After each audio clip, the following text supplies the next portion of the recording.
Watch and burn. Hey everyone, so tonight I wanted to discuss Danzig III, This Is How the Gods Kill. Now this was released on, I believe, American or Deaf American at this point, way back in, and you would think again that I would have done this before I hit record. But fuck, I'm so unprofessional. But now it's going to drive me crazy, so I have to figure out when it was. And it was released back in 1992. And of course, yeah, it was Deaf American too.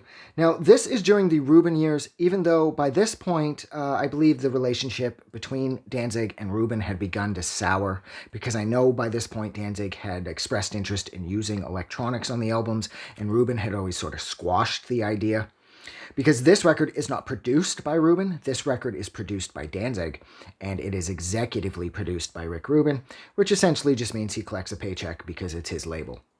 And Danzig, by this point, had proven to be one hell of a studio producer. And I know that up until recently, actually, his production has really divided his fan base. Some people feel like he keeps going back and fucking with the Misfits, and how he shouldn't be doing that, and how he's adding this and reverbing that or whatever, and how that's a bad move. And I know that people took issue with the production on Death Rad Sabbath and Skeletons, as well as Black Laden Crown. But I always liked Danzig's production. I like how he's willing to experiment, and I agree with Danzig with how that older style of production does sort of fit his sound, and how it just makes the record sound better. So I don't really agree with the people that are saying nay in regards to his production talents. I love Danzig's production, but on here, the production falls in line with everything from Danzig 1 through 4. It's very crisp, it's very clean, but overall, this is the early record from Danzig that I just don't love. Bodies is on here, it's a great song, How the Gods Kill. Dirty Black Summer's on here, which was a legit hit for him back then. My favorite song on here is Left Hand Black.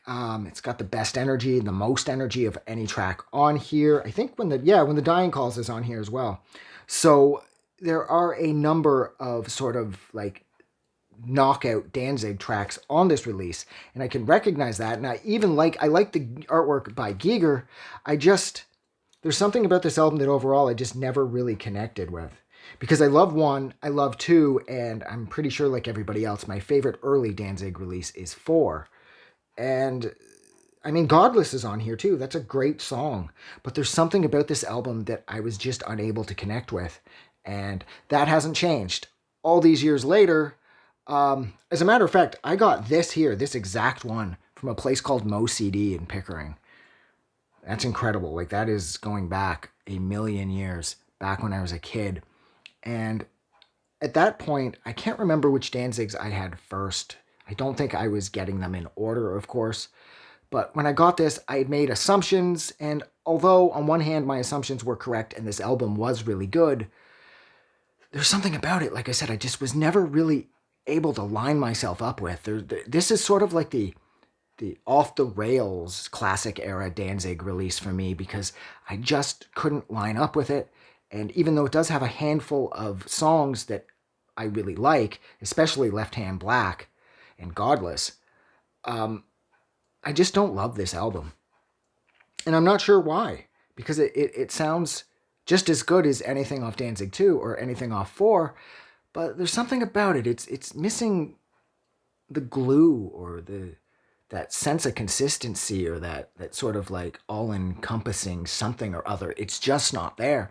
And I just can't get it. I've never been able to. And here it is a million years later, and I still feel the same way. So I don't think that's going to change. And yeah, I think I'm going to stop there, because I don't want to keep discussing a record I don't like. I'll find myself going in circles, and I don't like discussing things that I don't like anyways, because I don't want to sit around and bash things. So I am going to go. So thank you so much for hanging out with me for a few minutes while I discuss Danzig III, How the Gods Kill, from his classic era on Deaf American. If you liked this review, don't forget to do something nice for somebody, and you guys kick ass. I will see you soon. I just wanted to say thank you for making it through the entire video. I really appreciate it. And I'm going to remind everyone one more time, even though I've probably already done this in the video that you just watched, to please click the like button as well as the subscribe button, because it helps this channel grow. And thank you for hitting like and subscribe, and we will see you guys really soon.